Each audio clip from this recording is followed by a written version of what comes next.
Hey guys, what's up? I'm Erin and welcome back to the channel. What if Social Security were an investment decision? You had two paths. One, to claim early and invest those checks, or two, to wait and take an inflation-adjusted raise about 8% per year after full retirement age for life. Markets might beat that some years, but they don't guarantee it, and they don't give you survivor protection or reduce sequence risk. Today, we are going to pressure test the claim and invest versus delay and raise approach with real numbers and behavior and a lens that you can use to make your decision.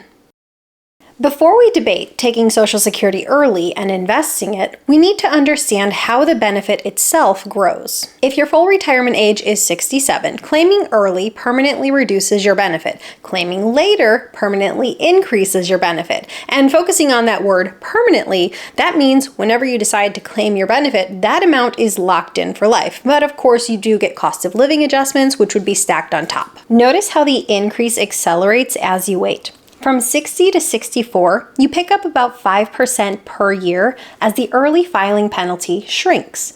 As you approach full retirement age at 67, those annual gains increase to roughly 6.5 or 6.75%. Then after full retirement age, you earn delayed retirement credits worth 8% per year until age 70. In other words, that slope gets steeper the longer you wait, especially once you get past full retirement age. Let's break it down a little bit more simply. If you file before 67, each month you file prior shaves just a little bit off your benefit. If you file at the earliest possible time, 62, you would receive 70% of the benefit you would otherwise receive at full retirement age, and claiming early locks in that lower benefit for life. If you wait until after the age of 67 to claim, each month you delay claiming adds more to your benefit, and the percentage increase is larger once you're after full retirement age. You'd increase at a rate of about 8% per year all the way up till the age of 70, and again, you'd lock in this larger benefit for life. So if your full retirement age benefit is $2,000 a month, filing at 62 locks in a $1,400 monthly benefit. Filing at 70 locks in a benefit of $2,480. And from there, cost of living adjustments would be applied. So segment 1 is laying our foundation. The benefit isn't just bigger over time, it grows faster as you approach and surpass full retirement age. And this becomes your base lifetime benefit whenever you claim. So now that we've mapped out the growth curve, we can fairly compare the claim early and invest versus delay and raise approach using break-evens, implied returns, and the psychology of spending. So let's make it real with some numbers. We're going to use that full retirement age benefit at 67 of $2,000 a month. Here's what your check would look like if you file at 62, 67, or 70 on both a monthly and an annual basis. Now, what if you were to look at cumulative totals? If you were to claim at the age of 62, by the age of 80, you would have received $302,000. By the age of 85, $386,000, and by the age of 90, $470,000. However, if you waited to claim at the age of 70, by the age of 80, you would have received just under $300,000. By the age of 85, $446,000, and by the age of 90, just under $600,000. Here's how the race plays out. The early filer gets that massive head start because they're receiving checks for an additional 7 or 8 years. By the time they're in their early and mid 70s, they're way ahead. But the delayer is running with a larger monthly check. They tend to catch up around 80 or 81 and then pull way ahead in the late 80s and early 90s. These are clean apples to apples comparisons, but they don't factor in taxes, any earning test reductions for earnings prior to full retirement age, or any spousal or survivor adjustments. We might factor that in later. So let's make this real. Let's test the exact thing that people tend to ask. If I claim Social Security now and invest my monthly checks, what could that grow to by a target age? And then we'll compare that to delaying. To keep it apples to apples, I'm going to use real returns and monthly compounding because these Social Security checks come monthly. Here's our first set of assumptions. If you claim at 62, you receive $1,400 a month. 67, $2,000 a month, and 70, $2,480 a month. We will look at capturing 3 different rates of return: 3%, 5%, or an 8% rate of return. And we will look what these investments could grow to by the age of 90. With a 3% rate of return to age 90, 70 finishes with the largest, about $810,000. 67 is close at about $790,000, and 62 trails at $731,000. At low returns, the bigger monthly deposit from delaying can offset fewer years of compounding. With a 5% rate of return, it's basically a wash. All of them are pretty darn close to $1 million. The difference is less than 1%. And at an 8% rate of return, 62 early and invest clearly wins with about $1.7 million. 67 comes in second place with about $1.5 million, and 70 in third place with about $1.4 million. Here, the longer runway dominates. The higher rate of return tilts towards earlier claiming simply because you give yourself a longer runway to capture the power of this compounding.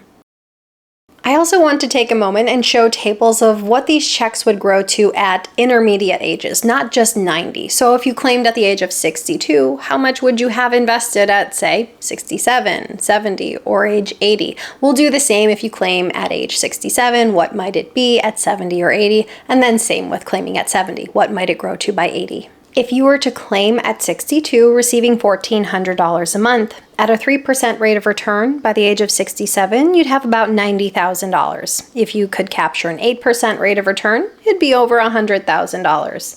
By the age of 70, it might range from $151,000 to $185,000. And by age 80, with a 3% rate of return, it'd be about $400,000 invested. By the age of 80, with an 8% rate of return, it'd be closer to $652,000 invested. What if you were to claim at full retirement age and received $2,000 a month? By the age of 70, just 3 years of investing, you would have about $75,000. If you could capture an 8% rate of return, it'd be about $81,000. By the age of 80, you'd have just under $380,000 if you captured a 3% rate of return. And if you could somehow capture an 8% rate of return, you would be looking at $535,000 invested. Or what if we do the comparison, claiming at 70, capturing that higher monthly benefit of $2,480 a month? What would that look like if it was invested until the age of 80? So 10 years of investing. With a 3% rate of return, it'd be closer to $346,000. With an 8% rate of return, it'd be about $447,000. So here you might want to ask yourself, how might it feel to see this money liquid and be able to access it at any time? For a lot of people, it opens up a lot of options in life, and sometimes that makes it not a math question, it comes down to the emotion of it. Most people won't invest every dollar. So let's say you spend half your check and then you save half your check. Let's run the same scenario with the same assumptions and see what the investment could grow to over these time frames. Starting at age 62, you have more years but a smaller monthly investment. If you can capture an 8% rate of return, the long runway helps, but at a 3 to 5% rate of return, the gap with 67 and 70 is a lot smaller. Starting at 67, you have a larger monthly investment for fewer years. It edges out 62 at the 3 and 5% rate of return by the age of 90. And if you were to start at the age of 70, this gives you the largest monthly investment, but the fewest years. It's competitive in the 3 to 5% rate of return range, but it trails at 8% simply due to less time compounding. Here's where math meets real life. The invest the checks tables are valuable, but they do miss the nuance of why some people choose to delay claiming Social Security, especially if there's a higher earner in the household. Number 1, survivor protection. The surviving spouse gets to keep the higher benefit of the two. So ultimately, this allows for greater protection. So the higher earner often delays in order to give greater protection and peace of mind to the surviving spouse. Sometimes it isn't purely math. 2, we have sequence of returns risk. A larger guaranteed income down the road would take a lot of pressure off your portfolio, so it might mean that you might not have to draw anything from your portfolio down the road if your Social Security payments are large enough. And tax planning runway. Delaying claiming early on in your 60s can give you a window where your income stays relatively low, and this can give you the opportunity to take advantage of Roth conversions and stay in a lower tax bracket, and this can lower your lifetime taxes. So for many, this is a strategy they want to take advantage of. So the answer isn't always to claim early and invest those checks, or to always delay and make sure you can capture a larger check. And honestly, this type of approach really only works for the individual who doesn't necessarily need Social Security, that they would have the option to otherwise invest this money. If you truly feel like you can capture a larger rate of return over the long term and you value having this money liquid and accessible at any time, claiming early and investing those checks can allow you to come out ahead. But if you want better survivor protection, a higher income floor, and more tax flexibility, especially if you have a higher income earner in the household, maybe it makes more sense to delay. Everything we've shown so far asks, if I claim now and invest the checks at a 3% or a 5% or an 8% rate of return, what could that grow to? But investing in the market doesn't come with a guaranteed return. However, delaying claiming Social Security does come with a guaranteed increase. So how do we compare these fairly? Delaying isn't an investment account. It is a permanent raise to a CPI-adjusted lifetime check. Before full retirement age, the early filing penalty shrinks the longer you wait. After full retirement age, you earn delayed retirement credits, about 8% per year. Now, both paths get the same cost of living adjustment over time. However, when you delay claiming and claim at a later age, the percentage is based off a higher dollar amount, so you get a higher dollar amount increase when you do get those cost of living adjustments. So the key idea here is that 8% is not a market return. It's that it's a guaranteed step up, essentially an inflation-linked lifetime annuity once you're past full retirement age. So here's a clean test. Maybe you ask yourself, what could I realistically earn by investing these early checks? Also, does that clear the hurdle of an inflation-linked guaranteed raise? Let's look at the break-even by return. The question is, if I invest early checks at X% real rate of return, how long would I need to live for delaying to catch up in total lifetime dollars? With a 3% real rate of return, waiting from 62 to 70 tends to win if you live to about the age of 85. At a 5% real rate of return, delaying can still win, but typically you'd need to live to about the age of 90. If you can capture an 8% real rate of return, early and invest usually stays ahead within a typical lifespan. So a higher rate of return pushes that break-even hurdle further. If you can only capture, say, a 3% real rate of return, that hurdle is pretty modest. But if you can confidently say, yes, I can capture an 8% real rate of return in the long term, while claiming early and investing those checks from a financial point will come out ahead.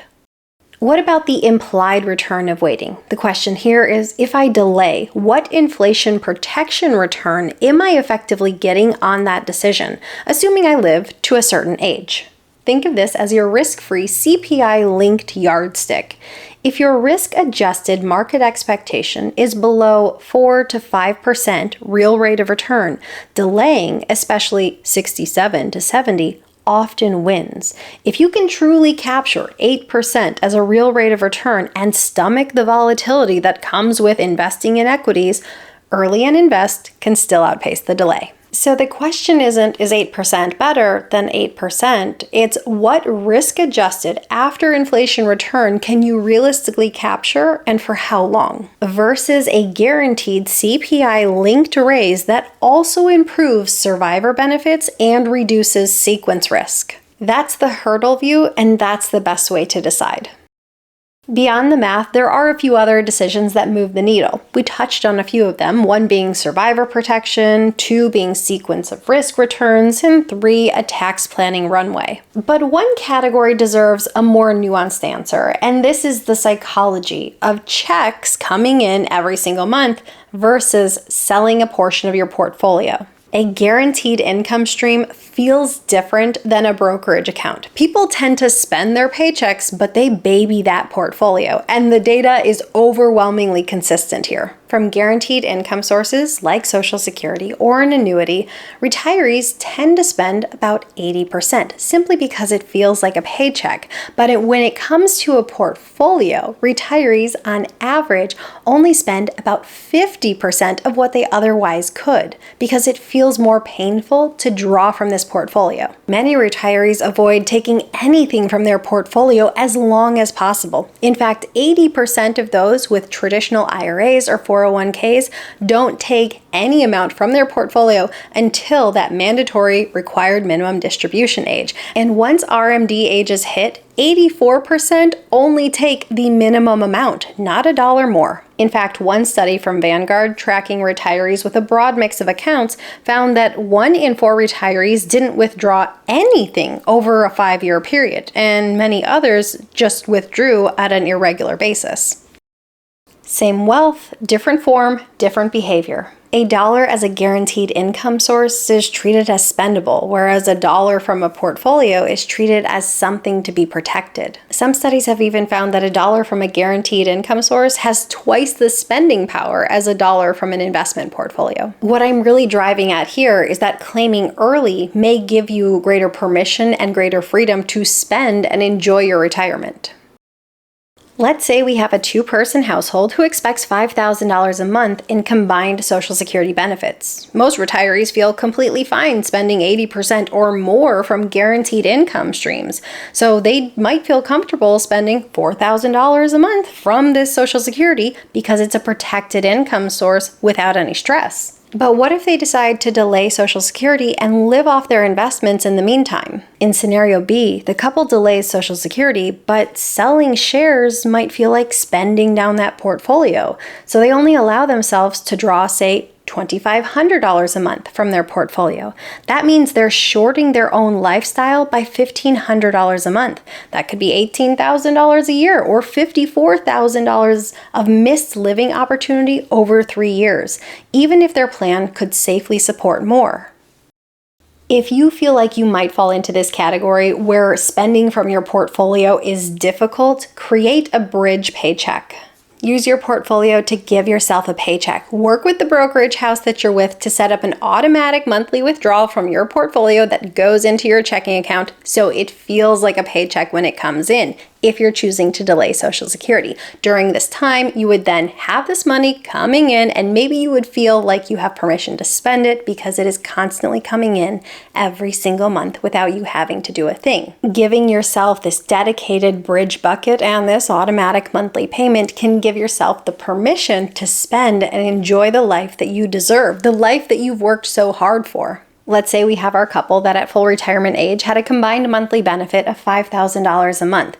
If they both delay to the age of 70, their benefits would increase by 24%, giving them income of $6,200 a month, CPI linked for life. If they wanted to build a cash bucket or a bridge where they're spending $4,000 a month, 80% of that $5,000 figure for 36 months from the ages of 67 to 70, they'd need about $144,000. If you're willing to build a bridge like this and you're willing to delay Social Security, that gives you access to eventually a higher income floor that is linked to CPI, inflation adjusted, and guaranteed for life.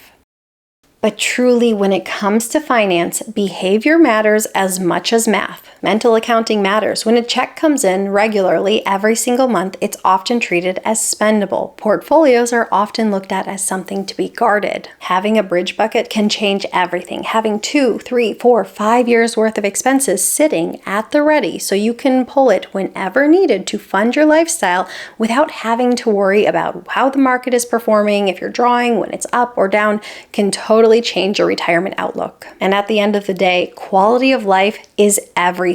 The goal isn't to win on a spreadsheet, it's to feel like you get to live the life of your choosing. So your simple playbook, if you're following this approach, is 1, pick the spendable number for you. If delaying Social Security, pre-fund a bridge bucket to pay that amount until the benefits start.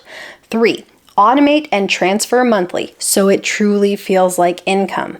And 4, when Social Security starts, decide, are you going to keep your spending at its current level or are you going to give yourself a raise? So don't let spending psychology push you into a tighter budget than necessary. If your goal is to delay claiming Social Security, make sure to build a bridge bucket, give yourself a regular income stream from your investments so you feel like you have permission to spend and enjoy that life you've worked so hard for. Then once Social Security does kick in, enjoy those bigger inflation-adjusted checks.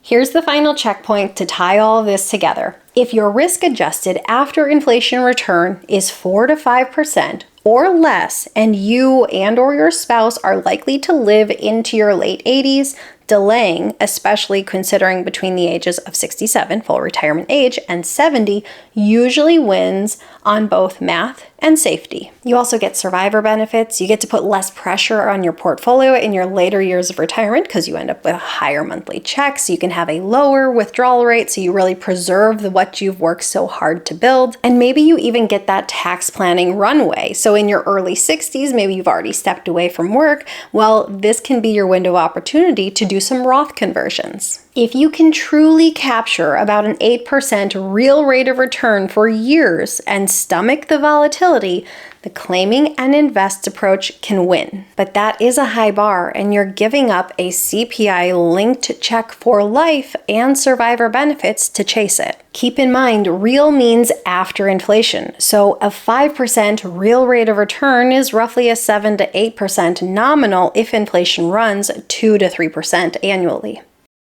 When in doubt, you could use this simple guide. It doesn't replace a full, comprehensive personal plan, but it might help get you 80% there. Favor delaying, especially the higher earner, ideally to 70, if you meet the following. You have average or longer longevity. You want to protect the surviving spouse with a higher survivor's benefit. If you want to create space for Roth conversions in your early 60s, if you want to reduce the pressure on your portfolio in your later years of retirement, so you have a higher income floor that again is linked to inflation. So it's that lifetime annuity that is guaranteed. Alternatively, consider claiming early if you meet the following. If you simply want that income now early in retirement, if you have a shorter retirement horizon, or you truly have access to higher returns and can handle the market volatility that comes with it. So here's the bottom line. Delaying is more than a break-even date. It's survivor protection. It's a hedge against bad market timing,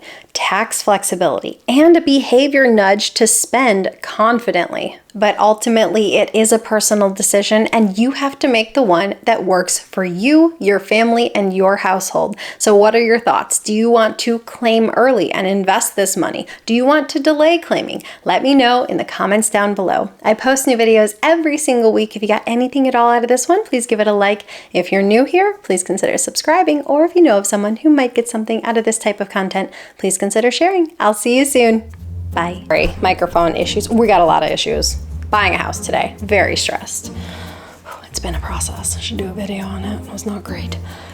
It'll be good. Top. I'm not sure if you heard Peanut in the background. I hope you didn't. Earlier filer. I want to say early filer. Why can't I do that? Early filer, not earlier filer. No. I can feel my tongue getting tense. This is the last video that will be filmed in this living room / studio. And then all future videos in our home. And then we're not moving anymore. I'm so excited. I also don't know what it's gonna look like, and I have like 3 days to figure it out. So stay tuned. We'll all find out together. Essentially I don't know how I want to phrase it.